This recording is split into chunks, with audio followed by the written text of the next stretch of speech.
What's the deal, my people? You know it is Don Tony Teflon, and I'm back at you another one. And since Game of Thrones Season 8 has dropped this teaser trailer, people have been talking about certain elements of this trailer. But the one that keeps coming up is this feather. What is the meaning of this feather, and why was this feather put in this video? Now, we know that the feather was left by Robert Baratheon. So the feather has a connection to Robert Baratheon, or should I just say the Baratheons. Something that they don't show in this video that happened in the show is with Sansa Stark when she's dealing with this feather. How many tens of thousands had to die because Rhaegar chose your aunt? Yes, he chose her. And then he kidnapped her and raped her.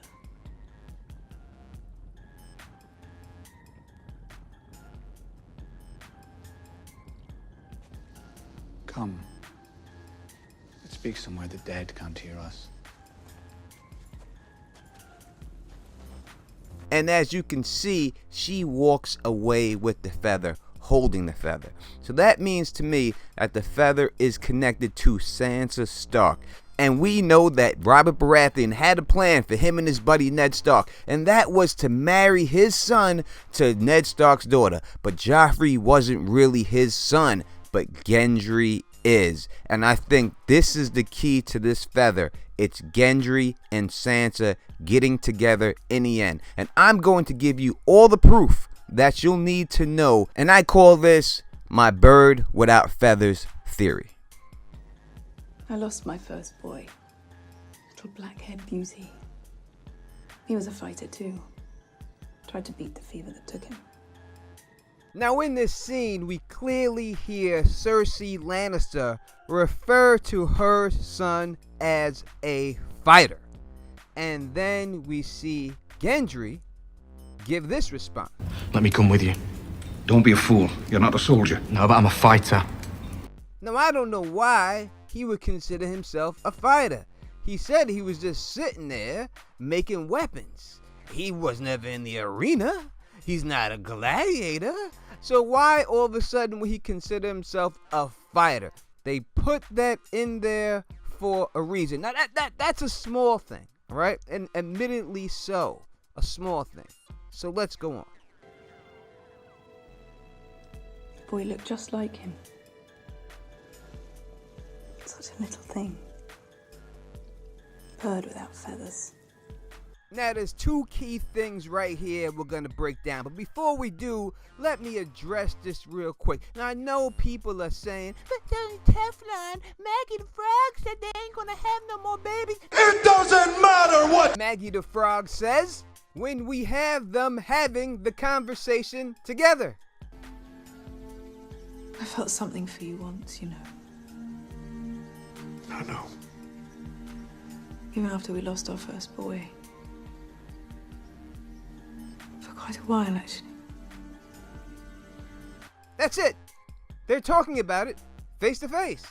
That means this happened.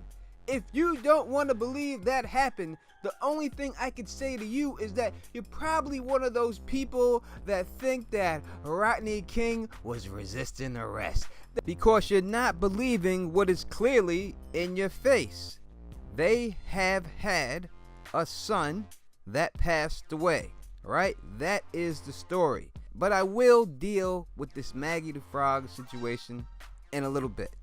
Now, I will not go into the fact that she's saying that he looks like Robert, because we all know that he is Robert's bastard, right? We're trying to prove that he's Cersei's son, so we know he looks like Robert. Now, she refers to him as a bird without feathers.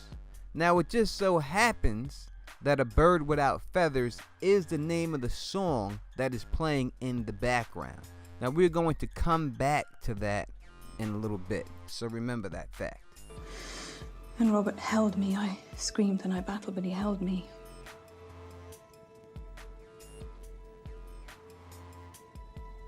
That little bundle.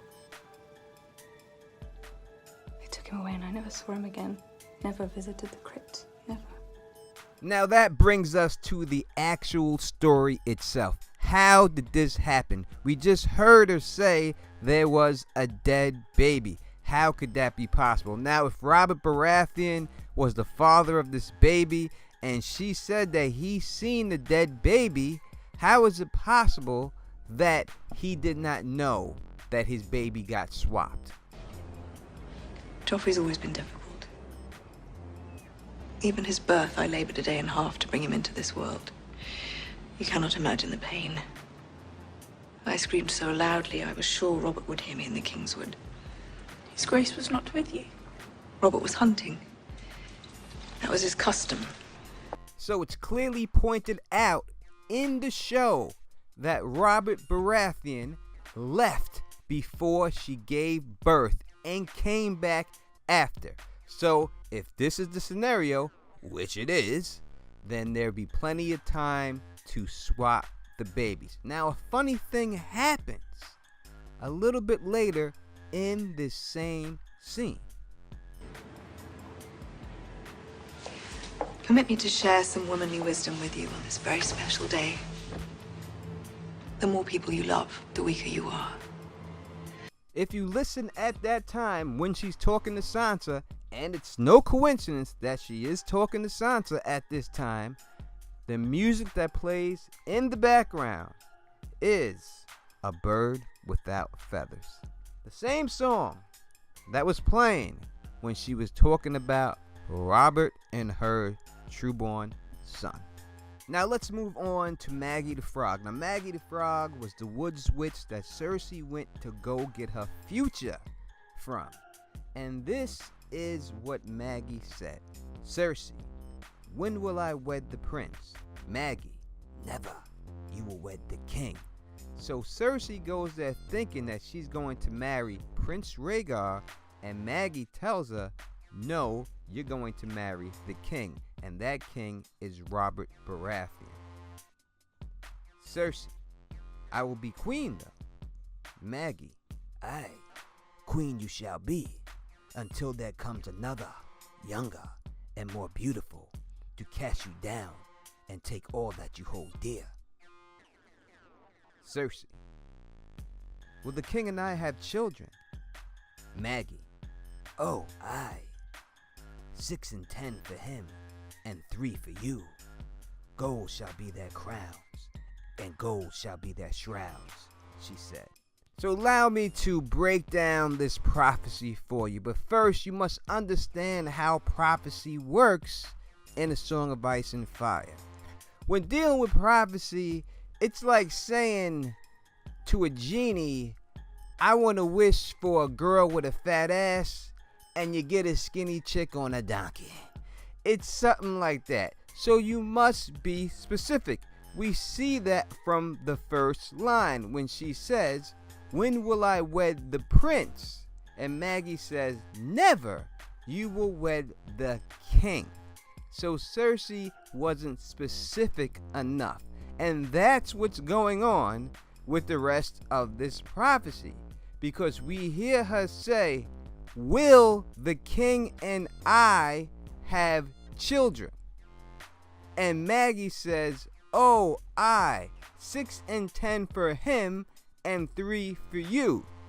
She does not say, will the king and I have children together?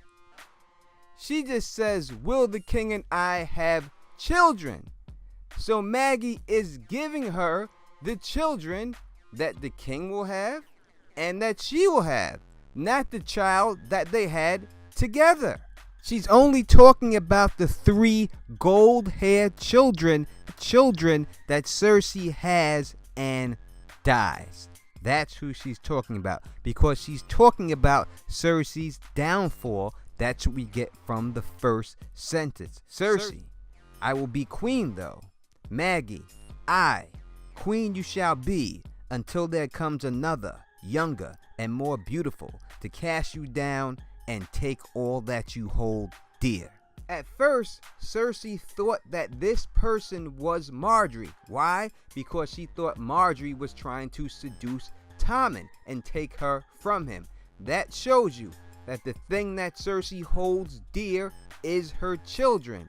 That's the reason why it cannot be Daenerys, because there's no way Daenerys can take away one of her children. But the person who can and will take what she holds dear, her last surviving child, is Gendry's wife, Sansa Stark. And we see this foreshadowed with Robert Baratheon and Ned Stark in the Crypts of Winterfell.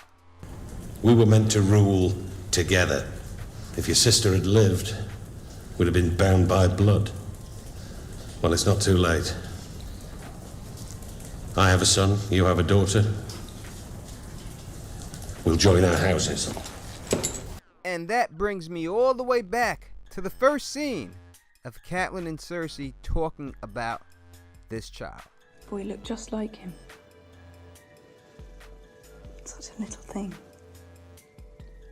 Bird without feathers. A bird without feathers. That's the song. That's how Gendry is referred to. And what do they refer to Sansa Stark as? Maybe she's jealous of you. Why would she be jealous? Sansa? I was wondering where our little dove had flown. You won't hurt me.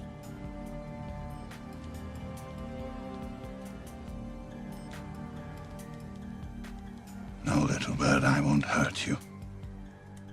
And that is how Gendry will get his feathers. By marrying Sansa Stark, Gendry will be a bird with feathers. Now we could end it right here, but we are not, because I know if I do, people will say, how do we know for sure that this is Sansa Stark? So let's break that down real quick. When Ned and Robert talk about this, they are in the Crypts of Winterfell. Who do we see tending to the statue of Lyanna Stark in this whole series? We see Sansa Stark. And for the people that think that Gendry might be with Arya, when Ned was holding the Baratheon book in his hand and he talked to Arya about it, Arya said, No. That's not me. and more foreshadowing that Arya and Gendry will be family is the part when they talked about becoming family. Now when Ned first runs into Gendry, it's in the blacksmith shop. Gendry has a helmet, a bull's helmet. Now you might say, why would he have a bull's helmet? He's Robert Baratheon's son. He's Cersei Lannister's son. He should have something else. Well, you know, that would be like Jon Snow walking around with a dragon helmet, right? Things are supposed to be hidden. We cannot see things like that. So that's why we wouldn't see that, number one.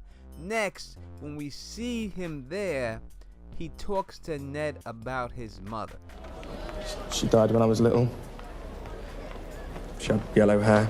Now, it just so happens that in the books we hear that when Cersei would sneak off to go see Jaime Lannister, she would do it as a tavern wench.